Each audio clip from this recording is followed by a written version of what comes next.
ও দুনিয়ার মানুষ, আজকে মাহে রমজান শেষ হওয়ার পর আজকে বরকতময় দিন, আনন্দের দিন, ঈদের দিন আসলো। আল্লাহ তাআলা পবিত্র কালামের মধ্যে বলে, ইয়া আইয়ুহাল্লাযীনা আমানু কুতিবা আলাইকুমুস সিয়ামু কামা কুতিবা আলাল্লাযীনা মিন ক্বাবলিকুম লাআল্লাকুম তাত্তাকুন। ও নবীর উম্মতের দল, আমি আল্লাহ মাহে রমজান তোমাদেরকে যেভাবে দিয়েছি, তোমাদের পূর্ববর্তীতে যারা অতিবাহিত হয়েছে, যারা ছিল, তাদের উপরেও আমি আল্লাহ মাহে রমজানকে এভাবে ফরজ করেছি। বান্দা জানো, আমি আল্লাহ মাহে রমজানকে ফরজ করেছি একমাত্র কারণ হলো লাআল্লাকুম তাত্তাকুন। বান্দা জানি মাহে রমজানে সারা 11 মাস বান্দা গুনাহ করে, গুনাহ করার পর বান্দার মনের মধ্যে ভয় হয় না। ভয় যখন না হয়, মাহে রমজান দিয়ে আমি মালিক সর্বশেষ সিদ্ধান্ত দিতে, বান্দা আমি মালিকের ভয় করো। ও দুনিয়ার মানুষ, আল্লাহর রাসূল সাল্লাল্লাহু আলাইহি ওয়াসাল্লাম হাদিসে কুদসির মধ্যে বলে, আস-সাওমু লি ওয়া আনা আজজি বিহি। আল্লাহ তাআলার বাণী, ও আমার বান্দারা, তোমরা উম্মতে মুহাম্মাদিরা যখন কোনো ভালো কাজ করো, যখন নেক আমল কাজ করো, তখন আমি মহান রব্বে কাবা ফেরেশতাদের মাধ্যমে 10 থেকে শুরু করে 700 গুণ আমলনামা বৃদ্ধি করে দিই। কিন্তু মাহে রমজানের বিষয়টা এমন নয়। মাহে রমজানের বিষয়টা এমন যে কোনো বান্দা যখন রোজা রাখবে, 30টা রমজান সম্পূর্ণভাবে রাখবে, আমি আল্লাহ কোন ফেরেশতার মাধ্যমে বান্দাকে পুরস্কার দিব না, কোন ব্যক্তির মাধ্যমে আমি আল্লাহ তাআলা পুরস্কার দিব না। জিবরাইল, মিকাইল, আজরাইল, ইসরাফিল কোন ফেরেশতাদের মাধ্যমে আমি আল্লাহ দিব না। আমি আল্লাহ তাআলা বান্দাকে রোজা রাখার বিনিময়ে আল্লাহ তাআলা আমার কুদরতি হাত দিয়ে তাকে আমি রমজানের ফলনামা দিব। ও দুনিয়ার মানুষ, মাহে রমজান আমাদেরকে কি শিক্ষা দিয়েছেন জানো? যে বান্দা মুত্তাকি হও, বান্দা আল্লাহকে ভয় করে জীবন গণনা করেছো। আজকে ঈদের দিন, মুত্তাকি মানে এইটা নয় যে গুনাহ থেকে বাঁচতে হবে, সব সময় গুনাহ থেকে বাঁচলাম, বাকি কাজ করলাম না, মায়ের সেবা করলাম না। মুত্তাকি মানে এটা নয়। মুত্তাকি মানে হলো যেমন ওমর ফারুক রাদিয়াল্লাহু তাআলা জান্নাতের সার্টিফিকেট পাওয়ার পরে কেমন মুত্তাকি ছিলেন দেখেন। ঈদের দিন হযরত ওমর ফারুক রাদিয়াল্লাহু তাআলা আনহু, আজকে আমাদের দিকে তাকান, ঈদের দিন আমরা সন্তানদের জন্য নতুন জামা কেনার জন্য বাজারে যাই, বরং টাকা না থাকলে আরেক ভাইয়ের জন্য হাওলাত করে হলো নিজের সন্তানের জন্য মার্কেট করে। একদিন ওমর ফারুক রাদিয়াল্লাহু তাআলা দরজা বন্ধ করে কান্না করতেছে। হযরত বিলাল রাদিয়াল্লাহু তাআলা আনহু, বিলাল রাদিয়াল্লাহু তাআলা আনহু দিয়ে বলে, আমার খলিফাতুল মুসলিমিন, আপনি কেন কান্না করেন? খলিফাতুল মুসলিমিন বলতেছেন, আজকে ঈদের দিন সমস্ত মানুষ কত খুশি কান্না করে জানো বিলাল? আমি যে মাহে রমজানের 30টা রমজান রাখলাম, এই মাহে রমজানে আমার রোজাগুলো কবুল হইল কিনা? এই মাহে রমজানে আমার জবানের গীবত হইল কিনা? রোজা অবস্থায় আমি গীবত করলাম কিনা? রোজা অবস্থায় আমি গুনাহ করলাম কিনা? আমার গুনাহের অবস্থা কি আমার রোজা কবুল হয়েছে কিনা? আমি ওমর ফারুক খলিফাতুল মুসলিমিন এই দিয়ে ব্যবসন। একজন সাহাবী যিনি জান্নাতের সার্টিফিকেট পাওয়ার পরে ঈদের দিন কান্না করে, কিন্তু আজকে মা বোনদের দিকে তাকান, ঈদের দিন তারা ভাবে যে পারবে কি আল্লাহ দিবে না। না, ঈদের দিন তো এটা মুসলমানদের খুশির দিন নয়, মুসলমানদের ঈদের খুশির দিন কই, কিন্তু খুশির দিন মানে এটা নয় যে আমি চেহারা বের করে রাস্তায় চেহারা চড়া করবো, পুরুষকে দেখাবো। ও যুবক ভাই, নেত্র বাবাজিরা, আমাদের জন্য ঈদের দিন খুশির দিন হইলে আমরা আল্লাহর ইবাদত করবো। এই ভদ্র যুবক ভাই, এখন সবাই আছে মাহে রমজান বিদায় নিল, তোমরা জানো কারা কারা রোজা রেখেছো? এই মাহে রমজানের ঈদের আজকের খুশির দিন তো ওই ব্যক্তিদের জন্য যারা মাহে রমজানের 30টা রোজা সম্পূর্ণভাবে রেখেছে, তারাই সুন্দরভাবে আজকে উদযাপন করবে। রাসূল সাল্লাল্লাহু আলাইহি ওয়াসাল্লাম হাদিসের মধ্যে বলেন, ও আমার উম্মতেরা, যারা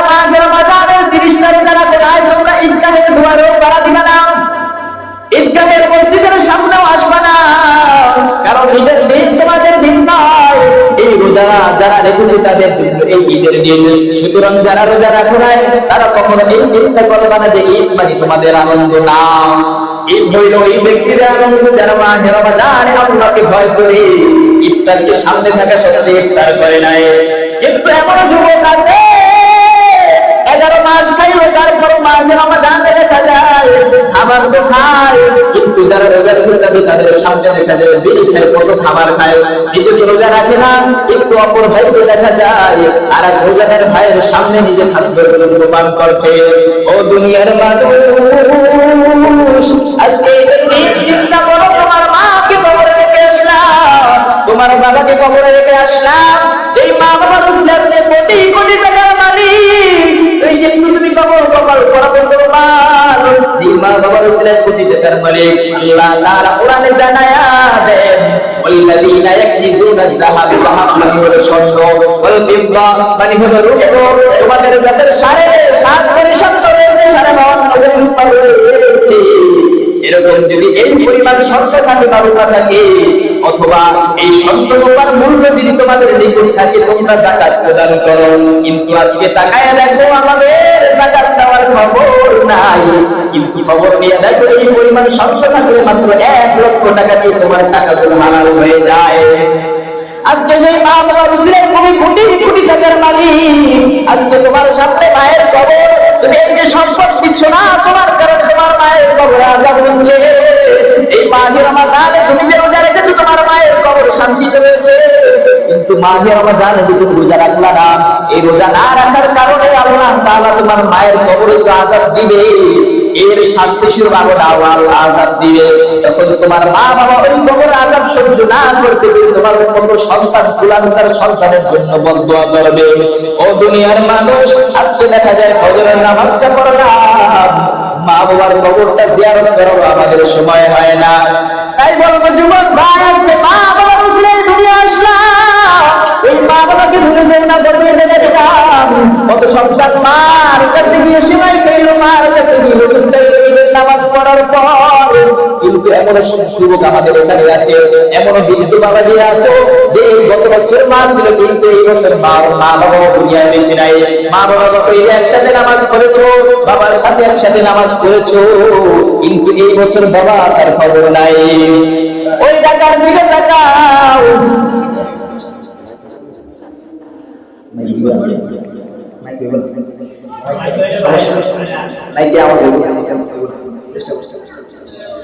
ওই টাকার দিকে তাকাও যুবক এবং বাবা, লঞ্চ দিয়ে বাড়িতে আসার উদ্দেশ্যে রওনা দেয়, এই উদযাপন করবে সুখের ভাবে, কিন্তু যুবক কোনদিন জানতে না যে তার মৃত্যু হবে।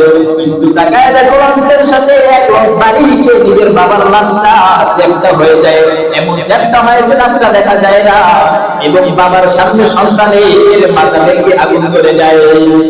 যুবক কোনদিন চিন্তা করে না যে শরীরের জন্য মারা যাবে, তাড়াহুড়া করা, লঞ্চে উঠতেছে জায়গা রাখবে, সামান্য তাড়াহুড়া করার কারণে তার মৃত্যু হয়ে যায়।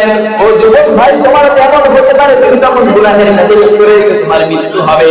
এই যুবক ভাই, এখন চিন্তা করো, তোমার মা নাই, তোমার বাবা নাই, আজকে তোমার সম্পদ রয়েছে, তুমি কারা কারা ফেতনা আদায় করেছে, এমন যুবক খুব কমে রয়েছে। কিন্তু এই বছরের ফিতরা তো সর্বনিম্ন ফিতরার সংখ্যা হলো 110 থেকে 115 টাকা, কেউ কেউ বলে 110 টাকা, কেউ কেউ বলেন 115 টাকা, কিন্তু যুবক ভাই 110 টাকা তো তোমার কাছে বেশি নয়। এই ফিতরা না দেওয়ার কারণে হতে পারে এই 110 টাকার কারণে আল্লাহ রাব্বুল আলামিন তোমার লক্ষ লক্ষ কোটি কোটি টাকা নামিয়ে ফেলবে। বলবা আমার কাছে টাকা নাই, আমার কাছে তো টাকা নাই, আমার কোটি টাকা কিভাবে আসবে?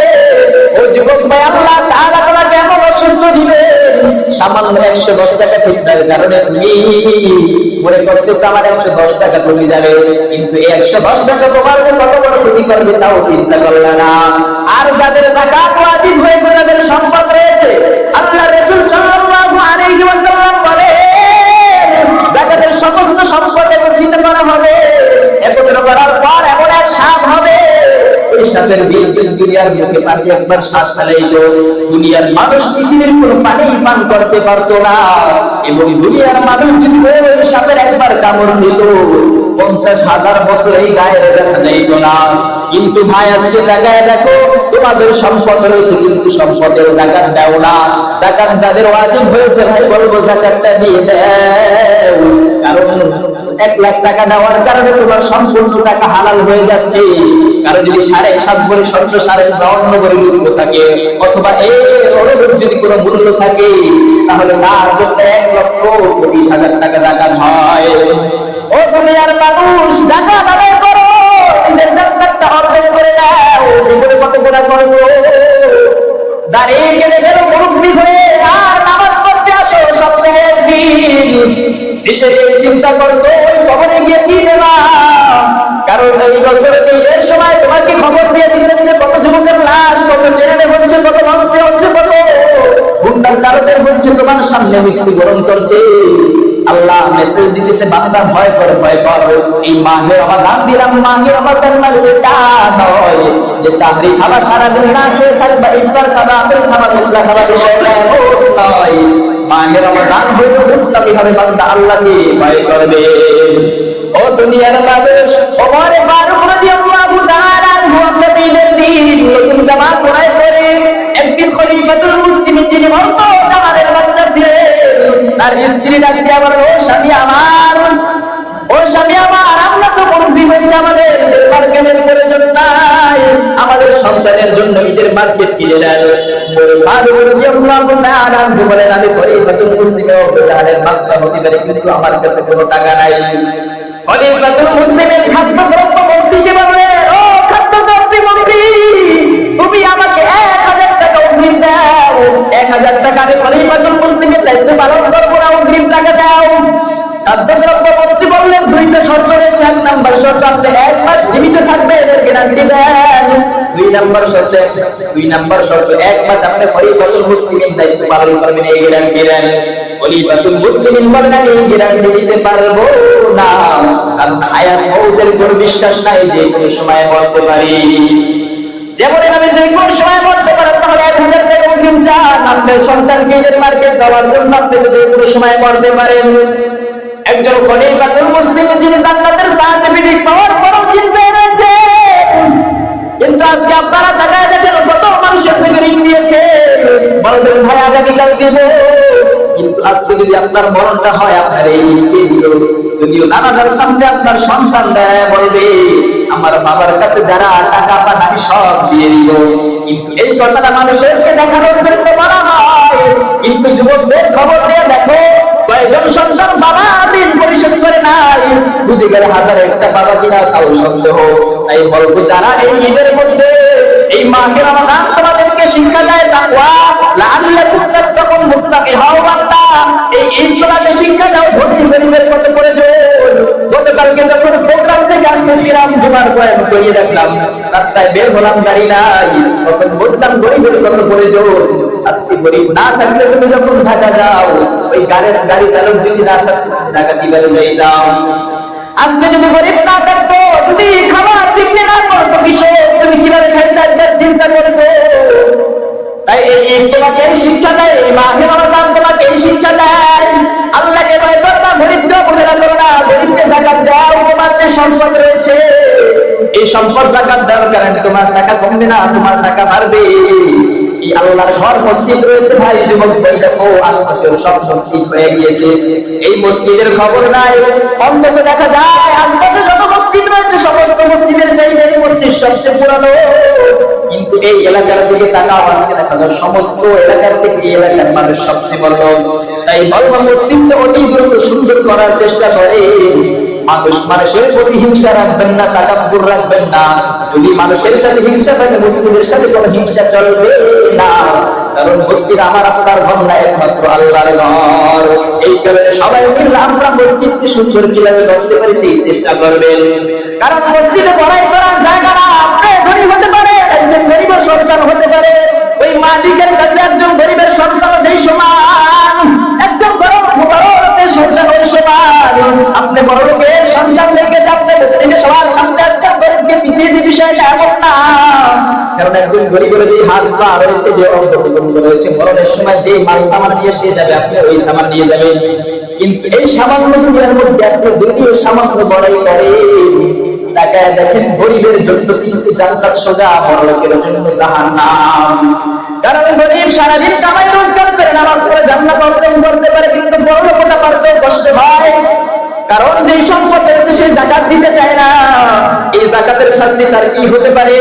জাহান্নাম ছাড়া উপায় নাই ভাই। তাই পায়ে হাত থেকে বলবো, এখনো সময় আছে, ঈদের দিন যা বললাম চিন্তা করবা, মুত্তাকিন আল্লাহকে ভয় করবা। যাদের যাকাত ওয়াজিব হয়েছে যাকাত আদায় করবা, যাদের ফিতরা দাও যে প্রত্যেকের ফিতরা একটা নাবালক বাচ্চা পর্যন্ত প্রত্যেকের ফিতরা আদায় করবা। যদি তোমার পুরা প্রতিবন্ধী হয়, প্রতিবন্ধী হলেও ফিতরা আদায় করবা। ছোট্ট থেকে শুরু করে সবার ফিতরা ওয়াজিব, ফিতরা দিতে হবে। গরিব দুঃখীদেরকে দেন, কারণ এই টাকা দিয়ে আল্লাহ তাআলা আপনাকে ধনী বানিয়ে দিতে পারেন। আল্লাহ তাআলা আমাদের উত্তর কথা বলে আমল করার তৌফিক দান করুন সকলে বলা।